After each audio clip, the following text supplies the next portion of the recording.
Jadi karena sudah rapat, sudah beriringan, lihat saja iklan-iklan Partai Golkar bersama Pak Jokowi, sehingga tentu itu menunjukkan bahwa kedekatan Pak Jokowi dan kenyamanan Pak Jokowi dengan Partai Golkar.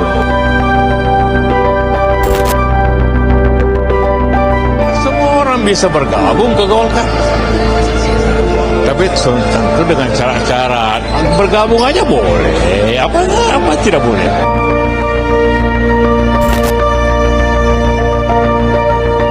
Hubungan bagaimana orang cita-cita dia menghancurkan PDIP kok masih ada hubungan? Dari mana? Kan jelas yang dibilang Adi Wijayanto, beliau itu ingin supaya PDI Perjuangan suaranya mengecil, berkurang. Meskipun di saat yang sama ada aturan mekanisme seperti yang disampaikan oleh Pak JK, misalnya untuk menjadi ketua umum Golkar maka harus 5 tahun lebih dulu menjadi bagian dari kader. Tapi seringkali itu adalah bagian dari dinamika, sehingga kemudian tatip, kemudian mekanisme teknis di dalam proses munas atau muktamar atau dalam konteks pemilihan ketua umum seringkali bisa disesuaikan.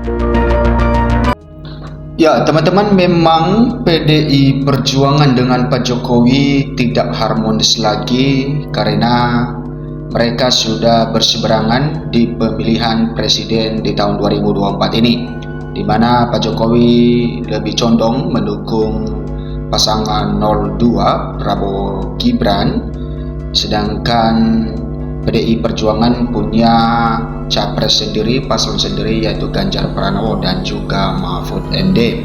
Ya, walaupun saat ini ya dikabarkan bahwa Pak Jokowi masih kader sebagai PDI Perjuangan, tetapi oleh karena ada anaknya Gibran Rakabuming Raka yang menjadi cawapres dari Prabowo Subianto, maka tentu dia lebih condong ke 02. Ya, kita tahu juga di masa-masa kampanye di dalam pembagian bansos dan juga pertemuan bersama dengan Prabowo Subianto itu menandakan bahwa Pak Jokowi lebih condong kepada 02, ya, disebabkan karena ada Gibran anaknya di situ. Nah, teman-teman, ya, kita tahu bahwa perjuangan PDI Perjuangan untuk membesarkan nama Jokowi ini sangat-sangat, ya, bisa kita katakan PDI Perjuangan benar-benar berkorban di dalam hal itu.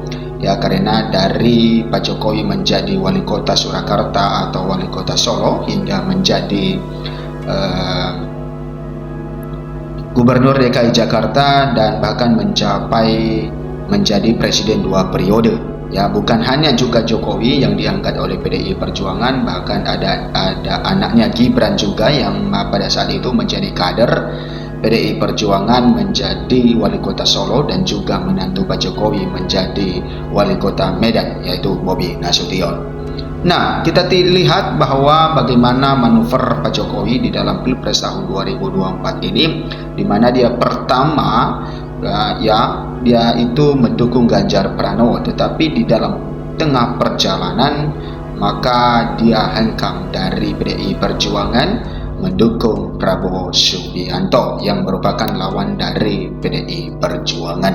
Nah, kita lihat apa yang disampaikan oleh Deddy Sitorus ini tentang hubungan, ya, Pak Jokowi dengan PDI Perjuangan. Dia mengatakan bahwa Jokowi menghancurkan PDIP.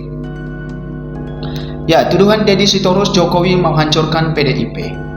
Politik kambing hitam yang absurd. Dalam wawancaranya dengan Kompas TV ketika ditanya tentang hubungan komunikasi Jokowi dengan PDIP atau terutama dengan Bu Mega sejauh ini, dijawabnya, hubungan bagaimana, orang cita-cita dia menghancurkan PDIP kok masih ada hubungan dari mana? Ya, wawancara Kompas TV dengan Deddy Sitorus, politisi Golkar dan PDIP, bicara isu Jokowi gabung ke Partai Golkar Maret 2024. Pertanyaan publik petinggi parpol di media seperti ini lebih menunjukkan kesewotan parpol itu akibat kekalahannya dalam kontestasi Pilpres barusan. Cari kambing hitam ketimbang melakukan koreksi kelingkaran dalam partainya.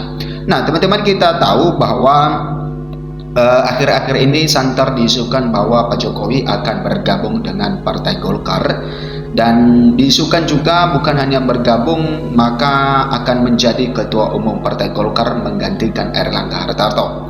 Tetapi ada aturan yang harus ditaati di Partai Golkar, yaitu minimal menjadi pengurus partai 5 tahun baru bisa menjadi Ketua Umum. Dan seperti juga yang kita lihat di video tadi, bahwa itu nanti bisa mungkin sesuai dengan keperluan, maka ada satu sisi itu bisa ditegakkan aturan itu, dan bisa dilihat ya sesuai dengan aturan dan juga situasi ya, mungkin sehingga nanti Pak Jokowi bisa menjadi Ketua Umum Golkar pada saat itu. Nah, sementara di Pileg, PDIP boleh dibilang masih unggul, walau memang secara absolut perolehannya menurun dibanding pemilu lalu. Ya, mencari kambing hitam ala Deddy Sitorus ini juga dilakukan oleh Hasto Kristianto, Sekjen PDIP. Dia bilang ada kekuatan besar di belakang Komisi Pemilihan Umum KPU yang berupaya mengintersep hasil hitung cepat atau quick count. Untuk mendukung pernyataannya, Sabtu 9 Maret 2024, Hasto mengaku telah bicara dengan para pakar teknologi informasi soal adanya anomali pada hitungan Sirekap waktu itu. Persisnya dia bilang begini: kami bertemu dengan pakar IT, tidak hanya terkait dengan KPU, tapi ada kekuatan besar di belakang KPU yang kemudian menggunakan Sirekap untuk merancang suatu desain melalui quick count yang diintersep. Woi, dahsyat sekali, walau tak dijelaskan siapa kekuatan besar itu yang telah mengintersep KPU. Ini seperti khayalan atau imajinasi anak SD yang akalan main ke lereng ladung, menyalakan bunyi klakson truk yang telah mengagetnya, sehingga sentilannya malah merugikan dirinya sendiri. Kemudian malah Hasto dengan serampangan menuduh PSI sebagai pihak yang diuntungkan dengan pula kekuatan besar itu. Padahal lewat beberapa podcastnya, Grace Natali juga sudah menjelaskan bahwa perhitungan resmi KPU sedang berjalan, dan Sirekap merupakan mekanisme pelengkap atau tidak wajib yang diselenggarakan oleh KPU untuk membantu sebagai data membanding. Yang Sirekap ini adalah sistem baru yang sayangnya banyak kekeliruan dalam membaca data faktual, sehingga menimbulkan banyak salah persepsi.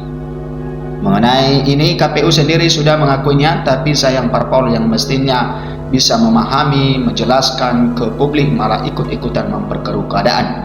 Maka KPU pun mengambil langkah menyetop penanganan gratis Sirekap. Deddy Sitorus dan Hasto Kristianto adalah dua petinggi dari parpol besar, tapi sayang tidak punya ketinggian cara pandang dan kebesaran hati untuk menjernihkan persoalan ke masyarakat. Ya, siapapun yang cermat mengikuti langkah politik Jokowi bisa dengan jujur melihat upaya membangun koalisi besar ya adalah untuk membawa Indonesia lepas dari jebakan magnetic contract. Nah, teman-teman, itulah mengenai ya politik di negara kita ini, dan tentu kita menunggu hasil dari real count dari KPU, sehingga nanti masyarakat Indonesia bisa menerima hal itu. Dan tentu kalau ada dugaan-dugaan kecurangan juga, maka kita tetap mempersilahkan hal itu ya, karena kita berada di negara demokrasi, dan tentu ya ketika itu juga nanti bisa dibuktikan dengan benar, maka tentu para oknum itu juga mendapatkan sanksi. Nah, terima kasih, sampai jumpa di video berikutnya.